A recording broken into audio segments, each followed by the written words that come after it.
வால்முனி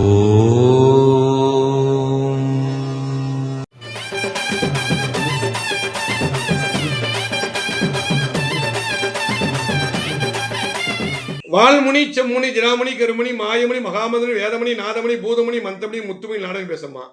அம்மா நீங்க அன்புள்ள ஜாதகம் பாஷமுள்ள ஜாதகம் இறக்கண ஜாதகம் மற்ற உதவி ஜாதகம். திருமணத்துக்கு முன்னாடி மகிழ்ச்சியா இருந்தீங்க, திருமணம் ஆனதுல குடும்ப வாழ்க்கை சரியில்லாம போயிடுச்சா? அதாவது வந்து போனா நீங்க 4 பேர் கூட பண்ணுவாங்க, இப்ப யாருமே உங்கள்கிட்ட ஒட்டுறவு இல்ல, எல்லாம் ஒதுக்கிட்டாங்க. நீங்க தனிமரமா இருக்கீங்க, உங்களுக்கு 2 குழந்தை இருக்குது,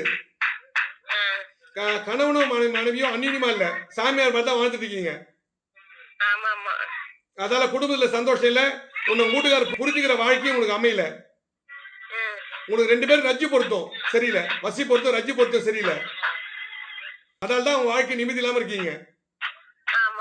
உங்களுக்கும் நோய் நொடி வருது, கணவன் மணி சேர்ந்தாலே நோய் நொடி வந்துடும். வந்துதா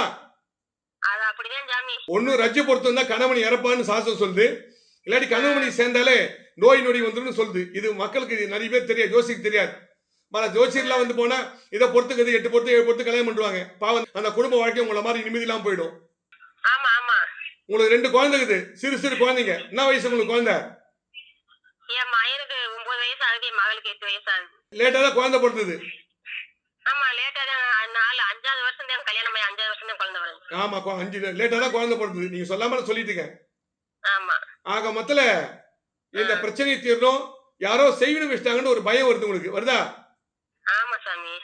அதாவது ஏதாவது மந்திரிச்சு வச்சாங்களோ அப்படின்ற மாதிரி ஒரு பயம் வருது, அது மாதிரி எதாவது நடந்ததா? அதே மாதிரிதான் சாமி நடந்துகிட்டே இருக்கு. என்ன நடக்குது? வாசல்ல எலுமிச்சம்பழம் கடந்துச்சு, வீட்டு வாசப்படியில ஒரு நாள் ரத்தம் கடந்துச்சு, வாசப்படியிலயும் வாசல்லயும் ரத்தம் புள்ளி வச்சிருந்தாங்க. இப்போ 1 வாரத்துக்கு முன்னுக்கு எலுமிச்சம்பழம் கடந்துச்சு வாசல்ல. இப்போ ஒவ்வொரு பிரச்சனையா வருது, அதுல இருந்து எனக்கு ஆட்டி படைக்குது. அதுல இருந்து நிம்மதி இல்லாம நோய் நொடி வருது, மன நிம்மதி இல்லாம இருக்கீங்க. ஆமா, இதுல இருந்து விடுதலை ஆகணும், அந்த பிரச்சனை நீங்கணும், செய்வினியா இருக்கும்னு பயப்படுறீங்க. அதாவது ஜாதக ரீதியா ரஜ்ஜு பொருத்தம் சரியில்லைன்னா இந்த மாதிரி இந்த பிரச்சனைகளா காரணம். வசி பொருத்தம் ரஜ்ஜு பொருத்தம் சரியில்லை கணவன் மணிக்கும், அதால ஏற்பட்ட விளைவு நிம்மதி இல்லாம இருக்கீங்க. அதான் வசதி வாய்ப்பு இருந்தோம், சந்தோஷம் இல்ல, அதாவது ஏதோ பறிகுத்துற மாதிரி இருக்கிறீங்க. பகல்ல நல்லா வீட்டுக்கு வந்து நைட்ல பிரச்சனை வருது. எல்லாத்துக்கும் ஆமா சொல்லாதீமா, கரெக்டா சொல்லுங்கம்மா. நான் சொல்றதெல்லாம் உண்மையா பையா? இதுல இருந்து விடுதலை ஆகணும், இந்த தீய சக்தியிலிருந்து விடுதலை ஆகணும். பேய் பிசாசு பில்லி சூனி வைப்பு ஏவல் ஏதோ இருக்குமான்னு பயப்படுறீங்க. அதாவது இதெல்லாம் வந்து போன இந்த தசா புத்தி சரிக்காது, கோச்சார ரீதியா இப்ப உங்களுக்கு வந்து சனி சரியில்லை. என்ன ராசி நீங்க? ஆமா துலா ராசி. கோச்சார ரீதியா வந்து போவனா நல்லா நீங்க விசாகம் நல்லா கேட்டுக்குமா. உங்களுக்கு வந்து சித்திரை சுவாதி விசாகம் என்ன நட்சத்திரம் நீங்க? எனக்கு வந்து சித்திர நட்சத்திரம், என் மகனுக்கு விசாகம், என் மகளுக்கு சுவாதி, 3 நட்சத்திரமே இருக்கான். ஆமா துலா ராசின்னு சொல்லிட்டேன், ஒரே வார்த்தை சொல்லிட்டேன் குடும்பத்துக்கு. எனக்கு என் பிள்ளை 3 பேத்துக்குமே ஒரே துலா ராசி தான். நான் மட்டும் நம்ம சொல்ல குடும்பத்துக்கேன்னு சொல்லிட்டேன். குடும்பத்துக்கே நீ உன் பசங்க எல்லாருக்கும் உங்களுக்கும் சேர்த்து குடும்பத்துக்கே துலா ராசி. ஏக ராசி குடும்பத்துல இருந்தாலே ஒரே பிரச்சனை வரும், ஒரே நேரத்துல பிரச்சனை வந்துகிட்டே இருக்குது, இருக்குதா? 3 பேருமே உடம்பு பாதிக்குது, ஏதாவது சிக்கல் வருது, வருதா? அதுதான் ஒரே ராசியில ஒரே நட்சத்திரத்துல 3 பேர் இருக்கக்கூடாது குடும்பத்துலன்னு சொல்லுவாங்க. அது எங்களை ஜோசியில பார்த்து இது தீர்வு கண்டோம்னா இந்த தோஷம் நிவர்த்தி ஆயிடும். நல்லா கேளுங்கம்மா, நல்லா கேளுங்க.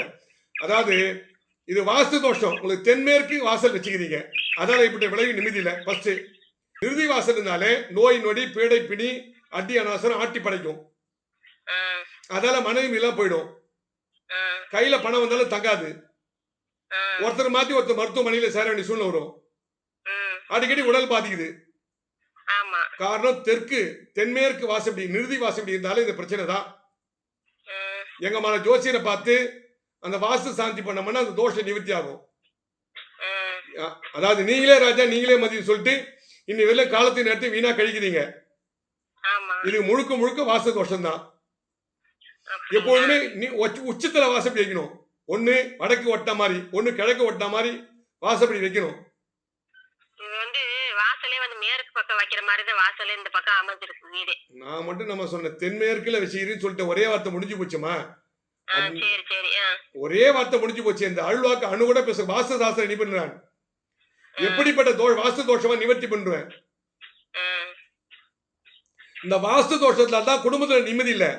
இது செய்வினியம் கிடையாது, சூனியம் கிடையாது. வாஸ்து முறைப்படி வீட்டை அமைச்சுதான் இந்த பிரச்சனை வராது. எங்க ஜோசியரை பார்த்து வாஸ்து சாஸ்திர முறைப்படி அந்த வீட்டை இடிக்காம சரி பண்ணோம்னா சகல தோஷம் நிவர்த்தி ஆயிடும். ஏன்னா விதின்னு சொல்லிட்டு காலத்து நேரத்தை வீணா கழிக்கிறீங்க. எப்ப கல்யாணம் வச்சா அதுல இருந்து நிம்மதி இல்லாம போயிடுச்சு அந்த வீட்டுக்கு வந்ததுல இருந்து இருக்கா. அம்மா இந்த வீடு எப்ப அது முன்னாடி எல்லாம் பிரச்சனை கிடையாது. இந்த வீடு வந்ததுல இருந்து நிம்மதி போயிடுச்சுன்னு சொல்லிட்டோமா. புரிஞ்சுங்கம்மா, நல்லா புரிஞ்சுங்கம்மா. அது வாஸ்து முறைப்படி ஒரு விஷயமா உங்களை ஆட்டி படைக்குதுன்னா வாஸ்து முறைப்படி வீடு சரியா அமையல. அதனாலதான் நோய் நொடி ஆட்டி படைக்குது. அதுல இருந்து மன நிம்மதி சந்தோஷம் எல்லாம் போயிட்டீங்க. கணவன் மணிய சேர்க்கை நிம்மதி இல்ல. பைத்தி புடிச்ச மாதிரி இருக்கிறீங்க. சொந்த பந்தம் விலகி நிக்கிறாங்க.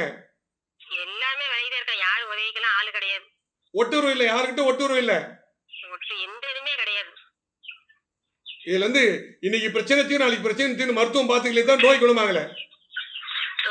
சொல்லுமா. இதெல்லாம் காரணம் வாச தோஷம் தான்.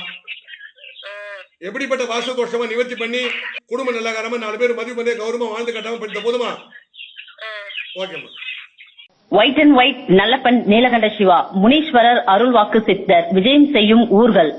1ஆம் தேதி தர்மபுரி டிஎன்சி லாட்ஜ், 2ஆம் தேதி திருவண்ணாமலை நலா ரெசிடென்சி, 3ஆம் தேதி பாண்டிச்சேரி ஓட்டல் ஆதித்யா இன் ஐயனார் கோவில் தெரு புது பஸ் ஸ்டாண்ட், 7ஆம் தேதி கோயம்புத்தூர் அண்ணாமலையார் லாட்ஜ், 8ஆம் தேதி மதுரை காலேஜ் ஹவுஸ், 9ஆம் தேதி திருச்சி ஓட்டல் ரம்யாஸ், 10ஆம் தேதி வேலூர் எம்என்ஆர் ரெசிடென்சி, 20ஆம் தேதி சேலம் ஓட்டல் நேஷனல் நாள் ரோட், 15, 21, 28ஆம் தேதிகளில் Bangalore hotel Woodlands Richmond circle. மற்ற தேதிகளில் சென்னையில் சந்திக்கலாம். சென்னையில் சந்திக்கும் இடம் முனீஸ்வரர் அருள்வாக்கு சித்தர் white and white Nallappan Neelakanda Siva, number 23, முதல் குறுக்கு தெரு, அன்னை சத்யா நகர், பூத்தப்பேடு, முனீஸ்வரன் கோயில், ராமாபுரம், சென்னை 89. Cell number 9841294932, 9444416854, 9042020323, 9042020324. ஜோதிடம் பார்க்கும் அனைவருக்கும் 3500 கோயில்களுக்கு மேல் கும்பாபிஷேகம் செய்த அதிர்ஷ்ட சங்கு இலவசமாக வழங்கப்படும். நேரில் வர முடியாதவர்கள் வீடியோ காலில் சந்திக்கலாம். முகம், கைரேகை, சாமுத்திரிகா லட்சணம் பார்த்து முனீஸ்வரர் அருள்வாக்கினால் பலன் சொல்லப்படும். இலவசமாக உங்கள் ராசி நட்சத்திரம் பலன்களை தெரிந்து கொள்ள வேண்டுமா? YouTube white and white Nallappan யூடியூபில் காணலாம்.